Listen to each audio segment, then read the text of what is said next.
Hello friends, మీకు తెలుసా అడవిలో అత్యంత భయంకరంగా కనిపించే పక్షి ఏదో అని? అది రాబందు, వల్చర్.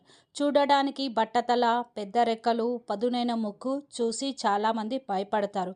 కానీ ఈ పక్షి గురించి ఒక షాకింగ్ విషయం ఉంది. సింహం, పులి వేటాడిన జంతువులు చనిపోయిన తర్వాత అడవిని శుభ్రం చేసే పనిది రాబందువులవే. ఒక రాబందు ఆకాశంలో 5 కిలోమీటర్లు పైగా ఎత్తులో ఎగురుతూ 1 కిలోమీటర్ దూరంలో ఉన్న ఆహారాన్ని కూడా గుర్తించగలవు. ఇంకొక ఆశ్చర్యకరమైన విషయం ఏమిటంటే, చాలా ప్రమాదకరమైన బ్యాక్టీరియా ఉన్న మాంసాన్ని తిని కూడా దానికి ఏమీ కాదు. ఎందుకంటే దాని కడుపులో ఉన్న శక్తివంతమైన ఆమ్లాలు ఆ క్రియను నాశనం చేస్తాయి. అందుకే శాస్త్రవేత్తలు రాబందుని ప్రకృతి సైలెంట్ క్లీనర్ అని పిలుస్తారు. చూడడానికి భయంకరంగా ఉన్న అడవిని వ్యాధుల నుంచి కాపాడే అసలైన హీరో రాబందుయే. రాబందు లేకపోతే అడవిలో ఏం జరుగుతుందో మీకు తెలుసా? కామెంట్లో చెప్పండి. నా వీడియో నచ్చితే ప్లీజ్ లైక్ చేయండి, షేర్ చేయండి, కామెంట్ చేయండి.